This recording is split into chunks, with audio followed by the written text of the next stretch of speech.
और ट्रूडो ने भारत के आगे झुकना शुरू कर दिया है। पहले अकेले में बात करने की पेशकश की, इतने में बात नहीं बनी तो अगस्त में मंदिर हमले के मामले पर कनाडा ने पहली गिरफ्तारी की। मंदिरों की दीवारों पर खालिस्तान के समर्थन में स्प्रे पेंटिंग और भारत विरोधी नारे लिखे गए थे, जिस पर भारत ने कार्रवाई का दबाव कनाडा। क्यों कोई मुल्क चाहेगा कि किसी एक बड़ी उभरती हुई इकॉनमी से जो है वो अपने ताल्लुकात ख़राब कर ले? वैसा कभी भी नहीं चाहेंगे। और यही वजह है कि अमेरिकी हुकूमत हो या कोई और हुकूमत हो या यूरोपियन कंट्रीज हो, वो मेंटेन रखना चाहते। I think India wants to keep the pot boiling. अभी उसको करना नहीं चाहता बिकॉज दे आर सेइंग कि भैया ये तो अब खत्म करो, खालिस्तान का निपटारा करो, तुम ये नॉनसेंस नहीं चलेगा ज्यादा दिन। अच्छा, अब आपको मतलब लगता है कि ये जस्टिन ट्रूडो जो गलती कर बैठा है तो शायद हिंदुस्तान को लगता है कि ये मतलब this is a very good point, very good opportunity for us. आ गए। एक जमाने में ये लोग बिल्कुल हाई कमीशन की दीवार तक आ जाते थे। अब उनको बोला है कि जो भी आपको बकवास करनी है आप सड़क के उस तरफ करिए। और मुझे लगता है कि काफी हद तक खालिस्तानी मार्जिनलाइज हो।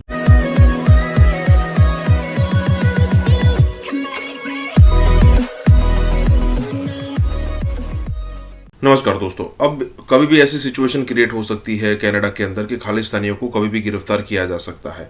अब आप सबको पता होगा कि एक अड्डा बन चुका है कनाडा। अगर मान लीजिए कि आपको एंटी इंडिया एक्टिविटी करनी है तो आप कनाडा आपके लिए, वैसे तो पाकिस्तान भी एक अड्डा है, लेकिन वो पूरी दुनिया को पता है कि भाई पाकिस्तान एक एंटी इंडिया एक्टिविटी हमेशा करता रहता है।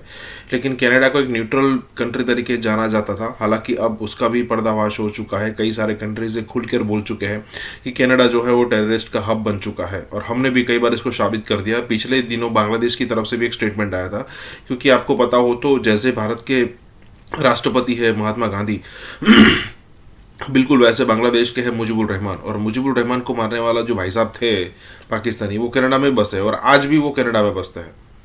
मतलब कनाडा ने आज तक उनको वापस नहीं सौंपा है। तो इसलिए कहा जाता है कि भाई कनाडा जो है वो आतंकवादियों का अड्डा बन चुका है और सिचुएशन बहुत खराब होने वाली है। लेकिन कुछ करने के लिए अब कनाडा मजबूर हो चुका है। इसी के साथ ही वीडियो शुरू करते हैं। भारत विरोधी खालिस्तानी समर्थक कनाडा के जस्टिन ट्रूडो को 1 महीना भी नहीं हुआ और ट्रूडो ने भारत के आगे झुकना शुरू कर दिया है। पहले अकेले में बात करने की पेशकश की, इतने में बात नहीं बनी तो अगस्त में मंदिर हमले के मामले पर कनाडा ने पहली गिरफ्तारी कर दी। भारत को फ्री स्पीच के नाम पर तेवर दिखाने वाले ट्रूडो और उनकी सरकार के तेवर अब ढीले हो गए हैं। कनाडा की पुलिस ने बीते गर्मी के महीने के बाद से मंदिरों को अपवित्र करने की घटना में कार्रवाई करते हुए अब पहली गिरफ्तारी की है। बता दें कि मंदिरों की दीवारों पर खालिस्तान के समर्थन में स्प्रे पेंटिंग और भारत विरोधी नारे लिखे गए थे, जिस पर भारत ने कार्रवाई का दबाव। क्यों कोई मुल्क चाहेगा कि किसी एक बड़ी उभरती हुई इकॉनमी से जो है वो अपने ताल्लुकात ख़राब कर ले? वैसा कभी भी नहीं चाहेंगे। और यही वजह है कि अमेरिकी हुकूमत हो या कोई और हुकूमत हो या यूरोपियन कंट्रीज़ हो, वो मेंटेन रखना चाहते हैं इंडिया से अपने ताल्लुकात। और उनको ये फिक्र नहीं है कि उनके ताल्लुकात जो हैं वो कनाडा से ख़राब हो जाएं, क्योंकि इस बिना पर ये जो कुछ हम इस वक्त देख रहे हैं, ये भी तो हो सकता है ना कि ट्रूडो सब नाराज़ हो जाएं। पर ना क्यों हो रहे हैं? यानी कि आप लोगों को मेरी तरफ होना चाहिए, तो आप लोग जो हैं कुछ कर ही नहीं रहे। अब उनका तो नाराज़गी का टाइम गुजर चुका है। अब कोई फ़ायदा नहीं उनके नाराज़ होने का, क्योंकि वो सबको अपने साथ नहीं मिला सके। तो ये तो अब वो होंगे तो क्या कर लेंगे, किसी का क्या उखाड़ लेंगे, उसका कोई फ़ायदा नहीं। बल्कि मैं देख रही थी उनकी जो है, अब ज़ाहिर है इस तरह की चीज़ें चल रही हैं तो जो है वो इंडिया के हाथ में तो एक और भी कोई भी ऐसी बात होगी तो वो उसको सामने। ट्रूडो साहब का स्टेटमेंट आया कि we don't want to escalate, हम इसको नहीं बढ़ाना चाहते हम। तो इसका मतलब है कि ये जो आर्म ट्विस्टिंग हुई है वो थोड़ा सा फल तो दे रहा है, because now prime minister Trudeau is feeling little heat कि ये जो उन्होंने शुरू किया था ये इतनी आसानी से डाउज आउट होगा नहीं, तो वो उसको फील कर रहे हैं। मगर मैं ये भी कहना चाहूंगा, क्योंकि शाम तक आते आते ट्रूडो साहब का ये स्टेटमेंट आ गया कि भाई हम इसको एस्केलेट करना नहीं चाहते, अब जो मैटर था उसको वहीं खत्म कीजिए, अब आगे बढ़िए।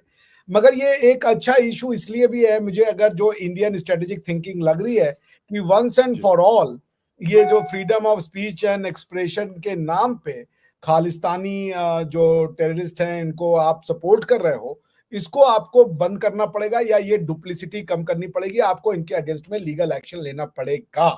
तो ये एक टाइम है कि इसको ना एक instead of scoot and shoot करके कि चलो अभी मामला दब गया, बात की बाद में देखेंगे, वो नहीं बर्दाश्त करेंगे। इसको आप फाइनल सोल्यूशन की तरफ ले जाइए कि ये खालिस्तानी जो हैं वहां पे, और ये चंद हैं, मुश्किल से हैंडफुल लोग हैं।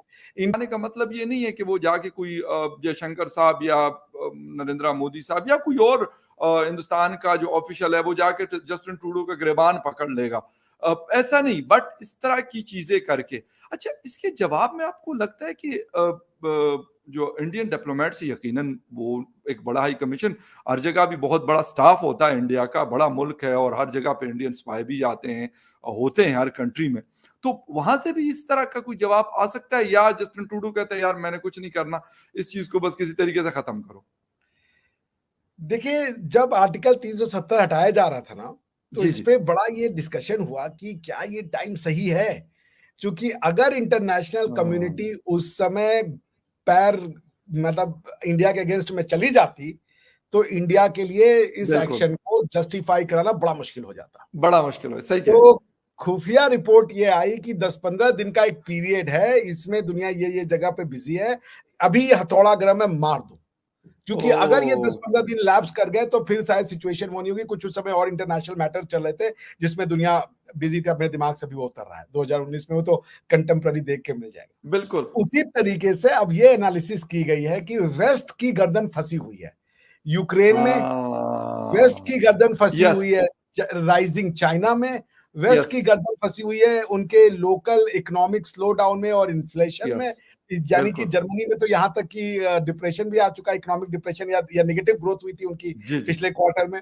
तो वेस्ट इस समय अपने सबसे कमजोर फुटिंग पे है, और ऐसी जिसे कहते हैं हमारे यहाँ नक्षत्र बार बार नहीं बनते कि आपको यूक्रेन में भी आपका गला दबाया हुआ है नेटो का, बिल्कुल। आपका चाइनीज राइज आपके लिए एक बहुत बड़ा मसला बना हुआ है, Exactly. होम फ्रंट पे आप इकोनॉमिक डिप्रेशन को फेल कर रहे हो, वो फील Face कर कर रहे रहे हो। हैं। तो अगर ये मामला यहाँ सुलझाया जाए इंस्टेड ऑफ वेस्ट के हिसाब से प्ले, क्योंकि गेम तो ट्रूडो साहब ने शुरू किया था, इंडिया अब ये कह रहा है कि ये है गर्दन अभी हाथ में आई। आ गए। एक जमाने में ये लोग बिल्कुल हाई कमीशन की दीवार तक आ जाते थे। अब उनको बोला है कि जो भी आपको बकवास करनी है आप सड़क के उस तरफ करिए। खालिस्तानियों की सिर्फ इतनी औकात है, इससे ज्यादा खालिस्तानी कभी कुछ नहीं कर सकते। वही पुराने ट्रक ड्राइवर ऊबर वाले 4-5 इकट्ठा कर लेते हैं ये लोग, वही नारेबाजी करते हैं 5-5 10-10 डॉलर लेके, 5-5 पाउंड लेके, और उसके बाद ये लोग घर चले जाते हैं। तो ये इनका रेगुलर वो जो जिसको कहते हैं कि एक प्रोग्राम रहता है। लोग बीवी बच्चों के साथ मॉल जाते हैं ना, कोई पार्क जाता है घूमने, कोई कहीं बाहर जाता है, खालिस्तानी प्रोटेस्ट करने के लिए जाते हैं। इनकी जिंदगी में बस यही है, और मुझे लगता है कि काफी हद तक खालिस्तानी मार्जिनलाइज हो। बता दें 12 अगस्त को सरे में लक्ष्मी नारायण मंदिर को अपवित्र कर दिया गया था। मंदिर के मुख्य द्वार और दरवाजों पर पोस्टर चिपका दिए गए थे। सामने के गेट पर लगे पोस्टर में ओटावा में भारत के उच्चायुक्त के साथ साथ टोरंटो और वैंकूवर में भारत के राजदूतों के नाम और तस्वीरों के नीचे वांटेड शब्द का इस्तेमाल किया गया था। वहीं दूसरी घटना में कनाडा से 18 जून को खालिस्तानी नेता हरदीप सिंह निज्जर की हत्या में भारत की भूमिका की जांच करने का आह्वान किया गया था। श्री वेंकटेश्वर महाविष्णु मंदिर और श्री माता भामेश्वरी दुर्गा मंदिर में हुई इस घटना से भारत में भयंकर गुस्सा था। भारत खालिस्तान पर एक्शन का दबाव लगातार कनाडा सरकार पर डालता है।